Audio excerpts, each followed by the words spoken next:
Muy buenas tardes. El día de hoy tenemos un invitado muy especial y es el doctor Arturo Cabrera, médico deportólogo de la Universidad del Bosque de Bogotá, el cual nos ayudará a responder ciertas dudas e inquietudes acerca del ejercicio que hacemos día a día o que podemos llegar a hacer en algún momento. De antemano le damos las gracias por el tiempo prestado y por resolver las dudas que tenemos. Buenas tardes, hoy estamos con Juliana Chávez del Colegio Franciscanas. Hola Juliana, ¿cómo vas? Bien, gracias. Bueno Juliana, primero te queremos agradecer por tu tiempo y te vamos a hacer unas pequeñas preguntas. Bueno, ¿qué necesita el músculo para un buen funcionamiento durante el ejercicio?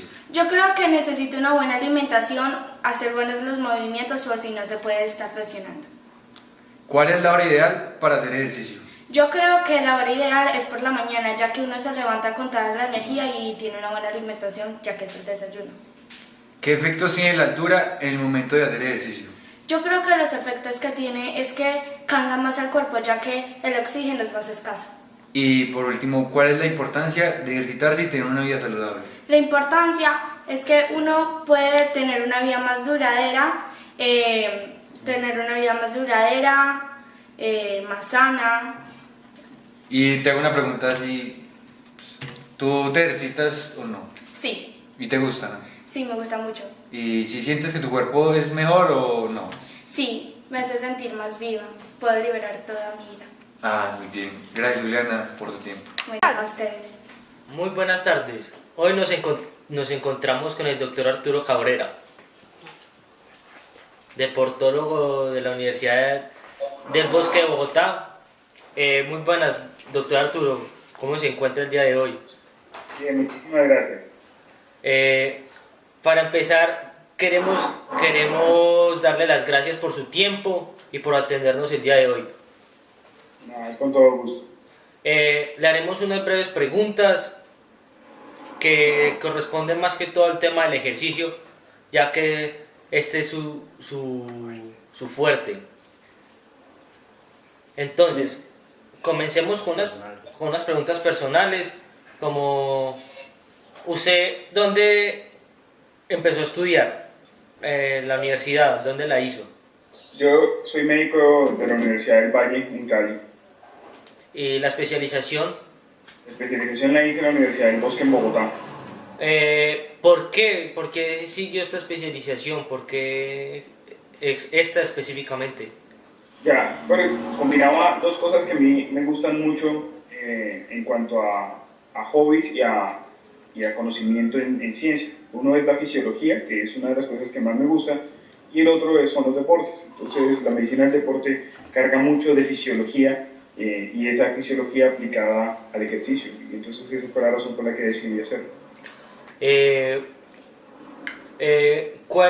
¿En dónde trabaja en estos momentos? ¿Cuál es su oficio actualmente? Yo me desempeño como médico del deporte en la Escuela Nacional del Deporte en Cali, que es una universidad dedicada a ciencias aplicadas al deporte. Soy el director médico de un laboratorio de fisiología del ejercicio. También me desempeño como médico en Sura Medicina Prepagada, ahí es solamente en consulta, y pertenezco a la Comisión Médica del Comité Olímpico Nacional. Doctor, yo tengo una pregunta. ¿Usted desde siempre quiso medicina como profesión o no? Sí, soy médico de base. Bueno, muchas gracias. Entonces empecemos con unas preguntitas ya acerca sobre el tema central, que es el ejercicio. Entonces, primero que todo, ¿qué necesita el músculo para tener un buen funcionamiento durante el ejercicio? Bueno, el músculo realmente necesita muchas cosas. Es un sistema complejo y además caótico, donde se interactúan varios sistemas que conforman el funcionamiento celular. Entonces hay un aspecto, un concepto que es importante, que es el concepto de gradientes. Un gradiente es una diferencia que existe en concentraciones en dos diferentes compartimentos, y eso precisamente es lo que hace la célula. Se rodea de una membrana para separarse del medio externo, y dentro de ella misma crea organelas que tienen membranas que se separan las unas de las otras, generando diferencias de concentraciones. Y esa diferencia de concentraciones generan movimiento de esas partículas a través de los compartimentos que en últimas permiten dar vida. Esa es la base de la vida, esa diferencia de concentraciones de diferentes sustancias. Entonces muchas de ellas son sustancias químicas, ¿sí? Iones, por ejemplo, sodio, potasio, cloro, magnesio, o sustratos energéticos, ácidos grasos, proteínas o carbohidratos. Doctor, ¿cómo es la dieta para que el músculo funcione adecuadamente? Pues en ese contexto existen muchas aproximaciones. También depende de los objetivos que la persona tenga en cuanto a rendimiento físico o composición corporal. Pero en términos generales, el cuerpo o un ser humano necesita que el 60% de la ingesta calórica del día provenga de los carbohidratos. Cerca del 20% viene de los lípidos y cerca del 20% viene de las proteínas. Más o menos esa es la distribución, aunque puede modificarse dependiendo de las necesidades. Una pregunta para mucha gente que no sabe, ¿los carbohidratos son qué?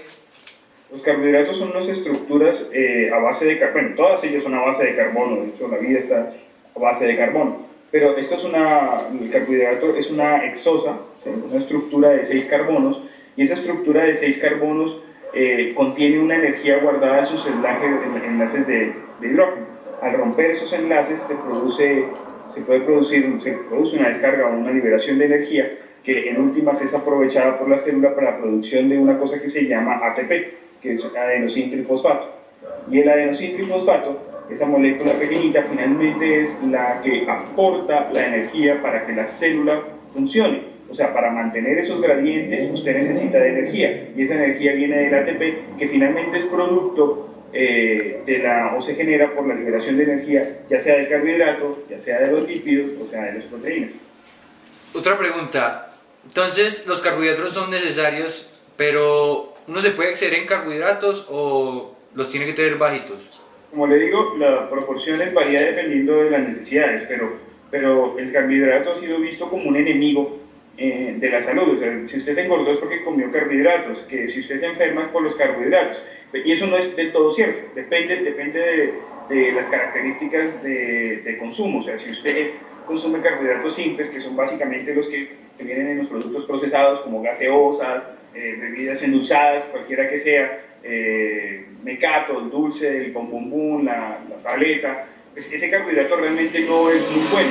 Sí, hay otros carbohidratos que son carbohidratos complejos, que están por ejemplo en la pasta, los espaguetis y ese tipo de cosas, o la fruta, que son carbohidratos que son de vital importancia para el funcionamiento celular. De hecho, la mayor parte de la energía utilizada en las actividades del día a día pues provienen de los carbohidratos, o sea que no es un enemigo.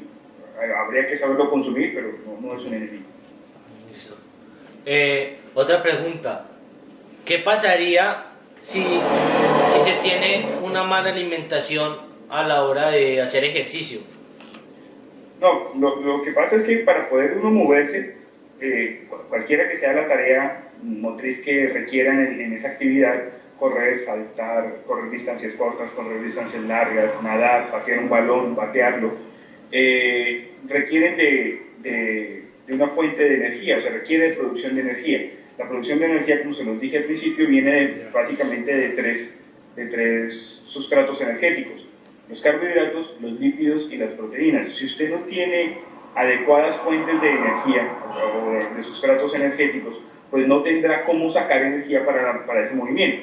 Si yo tengo que jugar un partido de fútbol y tengo muy poco glucógeno o glucosa, que es un carbohidrato, y a sabiendas de que la actividad propia del fútbol requiere en gran medida de la utilización de carbohidratos, pues seguramente mi rendimiento para esa tarea específica pues se va a disminuir. Doctor, en el mercado están las proteínas en polvo. ¿La proteína en polvo es mejor que la proteína natural de los alimentos o es mejor la de polvo? Pues sin lugar a dudas no es mejor. Habría que diferenciar en este caso qué es suplementar y qué es complementar.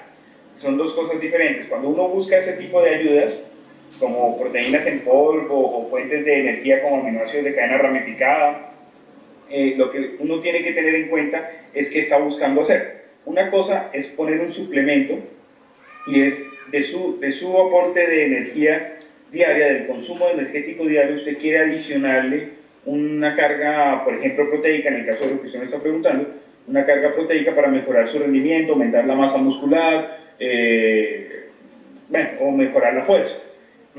Eso yo no lo comparto mucho, ¿sí?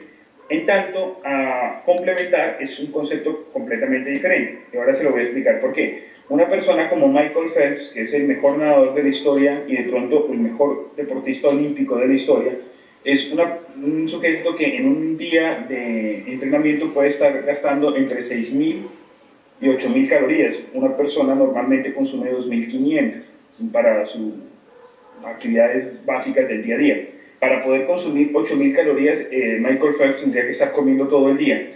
Y eso no sería fisiológico para el entrenamiento, o sea, no podría estar comiendo y entrenando al tiempo.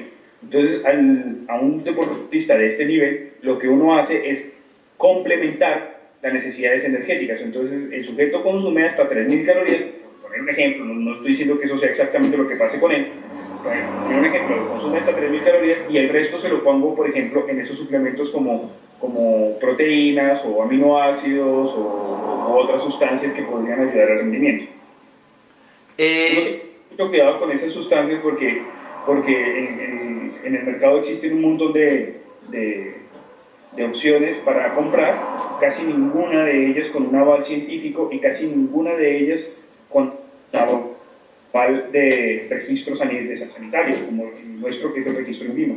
Entonces, si usted está comprando algo que le dice que es para aumentar la masa muscular y le dice que son proteínas, usted no está del todo seguro que lo que le estén vendiendo es eso. Pueden ser cosas de otro tipo, como por ejemplo esteroides anabolizantes, que además de ser prohibido e ilegal, generaría problemas de salud. Uno tiene que ser muy cauteloso en el momento de considerar el uso de esas cosas y cuando las va a consumir, que sea prescrita por un médico, que realmente sea necesario, y el sitio de compra tiene que ser un sitio de confianza, no puede ser en cualquier puesto, pues en la calle. Doctor, esos esteroides que usted dice, ¿eso qué consecuencias le trae al cuerpo? Muchas, pero digamos que la más grave de todas ellas es que produce un deterioro de los vasos sanguíneos que van al corazón, o sea, produce daño de las arterias del corazón, envejece en el corazón y personas muy jóvenes terminan falleciendo por enfermedad coronaria, infartos y ese tipo de cosas por el uso de esas sustancias. Que fue un boom en la década de los 70 en los deportistas olímpicos y muchos de ellos murieron en edades tempranas, deportistas de Estados Unidos y de Rusia sobre todo. Entonces mejora el rendimiento, pero la consecuencia es muy grave y por lo tanto son prohibidas y ya nadie las usa porque la detección de antidopaje o los organismos de control en el deporte para identificar quién está haciendo trampa con este tipo de cosas son muy sencillos de hacer. O sea, si alguien se dopa con una sustancia de estas, pues termina siendo realmente muy tonto porque eso fácilmente es detectable. Entonces, doctor, usted como médico no recomienda el uso de estas proteínas en polvo. Los suplementos y complementos pueden ser eventualmente utilizados dependiendo del contexto, pero sustancias como por ejemplo en este caso mencionado los esteroides, evidentemente no, porque está en contraversión de lo que uno cura en el momento de graduarse como médico, y es un principio de no maleficencia. O sea, usted no le puede producir daño a nadie, y si yo sé que eso le genera daño, pues no se lo puedo mandar. Sería no ético hacerlo. Pero entonces, para la persona común que está en el gimnasio o entrena cualquier deporte así normal, es mejor siempre proteína de la comida que a la proteína en polvo, ¿cierto? Sí, es mucho mejor. Ahora, hay que diferenciar tres conceptos básicos. Aquí creo que es importante aclarar. Una cosa es hacer ejercicio, la otra cosa es hacer un deporte y la otra cosa es hacer actividad física. La actividad física hace referencia a cualquier movimiento corporal que genere un gasto de energía por encima del reposo. Por ejemplo, ustedes se levantan a la estación del bus para caminar a la estación del bus para coger el transporte, pues esos pasos que dio es actividad física, o quedarse de pie en el bus es actividad física. Cuando uno hace ejercicio, lo que hace referencia es a una actividad física explícita porque hay que moverse, pero esa actividad está está estructurado en una frecuencia, en una duración, en una intensidad, en un modo que tiene como objetivo, que se hace de forma reiterativa y que tiene como objetivo mejorar una cualidad física, cualquiera que sea, mejorar la resistencia aeróbica, la fuerza, la flexibilidad, la coordinación. Bueno, eso sería el ejercicio. Y el deporte, como última definición, es una actividad física también, porque toda actividad deportiva requiere de movimiento, pero el deporte está dentro del contexto de reglamento y competición. Entonces, si usted tiene claro esas tres cosas, entiende cómo lo que está haciendo. Por ejemplo, si usted va al gimnasio, está haciendo ejercicio, no deporte. Pero si usted va a participar en un partido de fútbol, está haciendo deporte, porque está en el contexto de reglamento y competición. Esas tres definiciones tienen que ser claras. Listo, doctor. Entonces pasemos a la siguiente pregunta. Y es, ¿cómo es el proceso bioquímico en el uso de sustratos energéticos por parte de la célula al hacer ejercicio? Es bastante complejo. ¿Ah? ¿Perdón? Eso se corta, ¿cierto? ¿Me escucha? Sí. Bueno, es bastante complejo. De hecho, no se entiende muy bien. La ciencia actual, el conocimiento actual, tiene muchas dudas al respecto. Pues, sucede en todo lo que tiene que ver con ciencia. Y existen diferentes corrientes. Yo le voy a plantear la corriente a la que yo considero más certera, pues, bajo mi apreciación. Entonces, cuando uno empieza a moverse, usted empieza a aumentar las necesidades de energía para poder mantener la célula funcionando. Dependiendo de la intensidad del esfuerzo, asimismo usted va reclutando las fibras musculares pertinentes para esa actividad. ¿Y por qué le digo eso? Porque el cuerpo, el músculo, tiene diferentes tipos de músculo. O sea, hay unos músculos que son más para actividades de larga duración, otros músculos son más para actividades de corta duración y otros músculos son de carácter intermedio. Entonces, dependiendo de la intensidad del esfuerzo, asimismo usted recluta unas fibras musculares que son altamente especializadas en usar una u otra vía energética o sustrato energético. Si yo soy Usain Bolt y voy a correr 100 metros planos, pues muy seguramente lo que yo voy a utilizar como fuente de energía serán los carbohidratos, que son estructuras mucho más simples, más pequeñas, más fáciles de usar y me permiten hacer acciones de mucha intensidad, como correr 100 metros planos, pero de muy corta duración, como por ejemplo lo hace Usain Bolt por debajo de 10 segundos. ¿Sí? Pero si yo voy a ser un corredor voy a correr una maratón, que son 42 kilómetros, y si yo voy a correr 42 kilómetros, muy seguramente no podré correrlos a la intensidad con la que corre 100 metros Usain Bolt. Entonces esos 42 kilómetros los corro a una intensidad muchísimo más baja, ¿sí? Y esa intensidad muchísimo más baja hace que reclute fibras que son más lentas, pero que tienen una ventaja, que son más resistentes, se cansan más fácil, se cansan mucho menos fácil. Entonces ella me permite hacer una tarea repetitiva de acciones reiterativas sin llegar a la fatiga. Entonces ahí está la diferencia del uso de sustratos energéticos. Depende de la característica de la intensidad a la que yo voy a ejecutar la tarea. Si yo voy a hacer acciones de alta intensidad, uso principalmente carbohidratos. Si voy a hacer actividades de menos intensidad y de mucha duración, utilizo principalmente lípidos.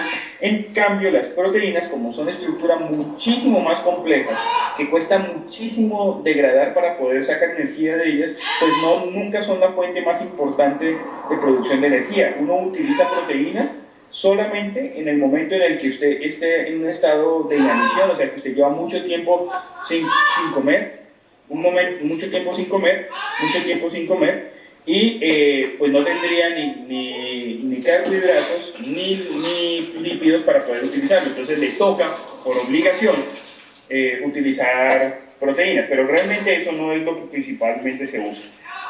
Yo siempre he escuchado que proteína es para el crecimiento muscular, ¿eso es verdad? Sí, o sea, pero si usted quiere aumentar la masa muscular, definitivamente tiene que incrementar el consumo de proteína. Pero no solo para eso. La proteína, o sea, el funcionamiento celular depende de todo un andamiaje de estructuras y de enzimas, todas ellas proteína. O sea que la base de la vida son las proteínas. ¿Sí? No solamente para aumentar la masa muscular, la proteína sirve, las enzimas o las sustancias que degradan el carbohidrato son proteínas. y las que degradan o forman grasa son proteínas. O sea que la proteína no solo sirve para aumentar la masa muscular, es útil para aumentar la masa muscular, pero no es su única función. Es mucho más complicado que eso, es mucho más importante que eso. Ah, ya. Doctor, la siguiente pregunta. ¿Qué compuestos o elementos químicos son necesarios para un buen funcionamiento muscular? Bueno, son muchísimos. Nosotros ya hablamos de compuestos de estructuras complejas, que son las proteínas, los carbohidratos y los lípidos. Pero existen otras sustancias que ustedes pueden ver en la tabla periódica, que son vitales. Vamos a la más básica. Nosotros somos seres aeróbicos de base. Eso hace referencia a que necesitamos oxígeno como herramienta fundamental para la producción de energía. En caso tal de que no tuviésemos oxígeno, pues no podríamos vivir. Entonces, el desplazamiento del oxígeno entre los compartimentos, específicamente llegando a la mitocondria, que es la organela que lo utiliza para la producción de energía, pues es muy, muy importante. En ese proceso de utilización de oxígeno y producción de energía, el cuerpo produce productos de desecho, y el más, digamos, grueso de esos productos de desecho es el dióxido de carbono o el CO2. Ese producto de desecho debe ser eliminado. Entonces el cuerpo tiene todo un andamiaje, un sistema enlazado que lo que le permite es captar el oxígeno del ambiente, introducirlo a la célula, producir energía, generar CO2, y ese CO2 generado en la célula sacarlo al ambiente. Por eso cuando uno respira y toma aire, introduce mucho oxígeno, y cuando bota o exhala el aire, bota CO2. Es producto del metabolismo que hizo la célula para su funcionamiento. Pero no es el único, pues ustedes pueden ver que en el funcionamiento de la célula, el desplazamiento entre compartimentos, como les decía al principio, del sodio, del potasio, del cloro, del magnesio, pues dentro de esos compartimentos permite el funcionamiento celular. Para que la célula funcione tiene que mover sodio, potasio, cloro, magnesio, calcio, ¿sí? Para poder funcionar. Eso por mencionar algunos cuantos de todos los que utiliza para el funcionamiento y para poder dar vida. Bueno, doctor, sí, la siguiente pregunta. ¿Cuál es la hora ideal para hacer ejercicio? Pues no existe una hora ideal realmente. Eso depende de muchas cosas. Habría que hilar muy fino dependiendo de las necesidades. Hay veces en los que uno prefiere poner ejercicios a temprana hora, a una hora más temprana, básicamente para hacer una activación de unos sistemas, que es el sistema nervioso simpático, en tanto que hay otros requerimientos que buscan que el ejercicio sea al final del día, por ejemplo, en personas en las que uno necesita que llegue cansado para que pueda conciliar el sueño en caso tal de que no pudiese hacerlo. Hay algunos estudios que hablan de hacer ejercicio al mediodía o en la tarde para gente que tiene problemas del corazón, porque existe un mayor número de eventos coronarios en las horas de la mañana. Pero realmente eso no está demostrado. Digamos que lo suponen, pero nadie ha encontrado una respuesta concreta al respecto. Y de hecho no hay una respuesta concreta. Nosotros formulamos ejercicio en diferentes horarios, solamente en casos muy puntuales cuando consideramos pertinente. El resto de las veces es en el momento en que la persona lo puede hacer. Es mejor que lo haga en cualquier momento a que no lo haga. Listo, doctor. Entonces, volviendo más que todo a la parte como científica, ¿qué efectos tiene la altura al momento de hacer ejercicio? Bueno, el ser humano está inmerso en un medio físico y responde a los estímulos de ese medio físico. Nosotros obedecemos leyes de los gases, ¿sí? De la gravedad, ¿sí? Obedecemos ese tipo de leyes. En el contexto de la altitud hay una modificación física del ambiente físico que evidentemente modifica el comportamiento celular. Cuando usted va ascendiendo en altitud, usted va subiendo en altura, por ejemplo, de pasar de Cali a Pereira o de Pereira a Bogotá, que están en diferentes altitudes, Cali a 900 metros, Pereira alrededor de 1200 más o menos, y Bogotá a 2600 metros sobre el nivel del mar, se disminuye la presión atmosférica. La presión atmosférica es la presión que ejerce sobre la Tierra la atmósfera, que está compuesta de gases. Está compuesta de nitrógeno, oxígeno y CO2 y otros gases, de hecho, en ese orden de concentración. Conforme usted va avanzando en altitud, la presión disminuye de esa atmósfera. Y yo les decía al principio del concepto de gradiente, yo necesito para meter oxígeno que afuera de mis pulmones haya mayor presión de oxígeno que adentro de mis pulmones para que el oxígeno pase de afuera hacia adentro. Como yo voy subiendo en altitud, la presión es más baja, entonces es más difícil pasar ese oxígeno de afuera hacia el pulmón. Y al disminuir esa presión, pues no logro meter tanto oxígeno a la sangre y esa sangre no puede llevar tanto oxígeno al músculo y ese músculo no puede usar oxígeno o tiene menos oxígeno para utilizar y por lo tanto el rendimiento se ve disminuido. Y ustedes pueden ver lo que sucede, por ejemplo, en el fútbol cuando un equipo de un seleccionado, por ejemplo Colombia, va a jugar a La Paz y a duras penas logra ganar un partido, la gran mayoría de los partidos pierde o empata, mientras que cuando Colombia va a jugar como local en Barranquilla y el equipo boliviano tiene que bajar de La Paz, que su estadio está a 3.600 metros sobre el nivel del mar, pues tiene que bajar a jugar a Barranquilla al nivel del mar. Las condiciones climáticas cambian más a favor de los jugadores nuestros y más en contra de los jugadores bolivianos, y la presión de oxígeno evidentemente es mejor para ambos, aunque los bolivianos están acostumbrados a temperatura, humedad, percepción del calor, y eso termina siendo desfavorable. Y ustedes ven los resultados de Colombia contra Bolivia en un partido en Barranquilla, son 4 o 5 goles. En cambio, cuando se sube, difícilmente se gana. La última vez se ganó 2-1, si no estoy mal, pero es muy complejo, y es muy complejo porque el músculo necesita de oxígeno y ese oxígeno está a menos presión en La Paz. Por lo tanto, utilizarlo para el músculo, para que el músculo le llegue, para poder utilizarlo es mucho más complejo, y eso disminuye el rendimiento. No solo en fútbol, sino en cualquier otro deporte. Bueno, doctor, tenemos entendido que usted está trabajando en un artículo sobre la altura, entonces nos gustaría saber de qué trata este. Bueno, ese es un trabajo que pronto se va a publicar. Lo que hicimos fue hacer un análisis estadístico, básicamente de datos numéricos, de resultados, de 10 años de Copa Libertadores. Entonces cogimos desde el año 2000 hasta el año 2010, concretamos esos datos en una base de datos, diferenciando los resultados de los partidos según la altitud en la que se jugaban. Me explico. América de Cali juega en Cali a 900 metros sobre el nivel del mar, mientras que el Bolívar de La Paz juega en La Paz a 3600. Lo que nosotros hicimos fue mirar qué sucedía cuando esos equipos se tienen que desplazar tanto hacia arriba como hacia abajo en el resultado. Si el equipo americano debe jugar en La Paz para jugar contra el Bolívar, tenía que ascender más o menos 2.800, 2.700 metros sobre el nivel del mar. A eso le dábamos una calificación. Mientras que el equipo boliviano tenía que jugar contra América, le tocaba bajar más o menos 2.700 metros, y eso le dábamos también una calificación. Basados en esas calificaciones vimos la probabilidad que tenía un equipo de ganar, empatar o perder, dependiendo de qué tanto se tenga que desplazar. Nosotros encontramos que los equipos que descienden más de 2.000 metros, o sea, los que juegan en altura y tienen que bajar más de 2.000 metros, tienen significativamente mayor probabilidad de perder cuando juegan con un equipo de baja altitud.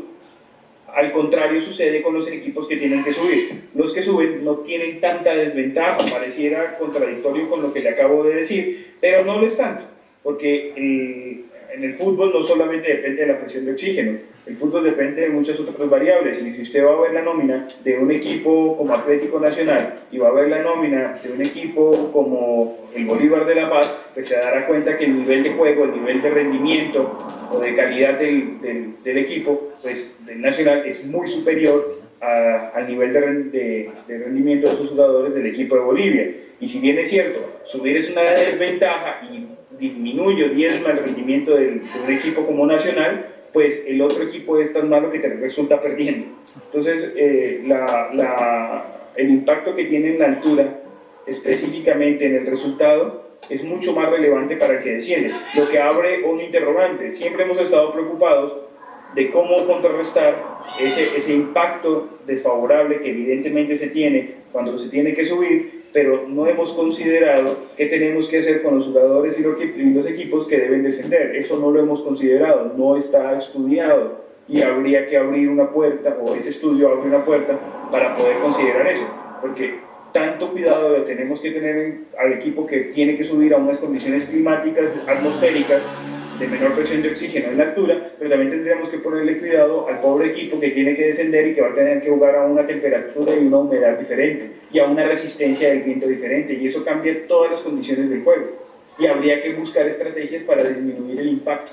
No se ha buscado, tampoco sé cómo se debe hacer, no lo sé, deberíamos empezar a indagar y a preguntar e investigar cómo podemos ayudarles a mejorar. Ese es más o menos el resultado del trabajo. Doctor, y como última pregunta, ¿usted qué le recomendaría o qué consejos le podría dar a las personas para tener una vida saludable y un buen ejercicio? Bueno, mire, como yo te mencionaba, una cosa es actividad física, otra cosa es ejercicio y otra es deporte. Entonces, en ese orden de ideas, las personas más sanas son las personas que más caminan. Me explico. Si usted tiene la posibilidad de dar más de 10.000 pasos en un día, que realmente es muy sencillo, dar más de 10.000 pasos al día disminuye el riesgo de enfermar del corazón o de enfermedad coronaria casi 2 veces. Eso que le estoy diciendo no hay otra intervención que tenga un impacto tan grande como eso. Solo caminar para hablar con el compañero y no escribirle por el WhatsApp, por ejemplo, ¿sí? E ir a buscarlo. En vez de dejar el carro al lado de la entrada del cine, dejarlo en el lado opuesto del parqueadero para usted caminar hasta el cine. Eso va sumando pasos. Las personas que suman más pasos son más sanas. Lo que pasa es que el solo caminar lo vuelve saludable desde el punto de vista cardiovascular, pero la salud no es solamente eso. La salud también es muscular, también es tendinosa, también es ósea, también es metabólica, y para eso hay que hacer ejercicio. Entonces, la gente, para que sea sana, debe ser físicamente activa en el día a día. Eso es muy barato. Usted con el celular descarga un pasómetro y cuenta el número de pasos y da mínimo 10.000 pasos. Usted es mucho más sano y tiene mucho menor riesgo de enfermar y morir, ¿sí? Pero además de eso, debería hacer ejercicio para que sea más fuerte, más ágil, más musculoso, más resistente, más coordinado, y eso solo caminar no lo da. Entonces sería la combinación de ellas dos. Ya en el contexto del deporte, pues depende del deporte que usted necesite, pues tendrá que tener una preparación física para dicho deporte, pero eso es otro escenario diferente. Si usted me habla de salud, yo le diría, camine más de 10.000 pasos al día y haga ejercicio. Cualquier ejercicio que haga finalmente le va a aportar dependiendo de los objetivos que tenga. Bueno, doctor, muchas gracias. Le agradecemos por su tiempo y por responder nuestras inquietudes. Vale, con mucho gusto.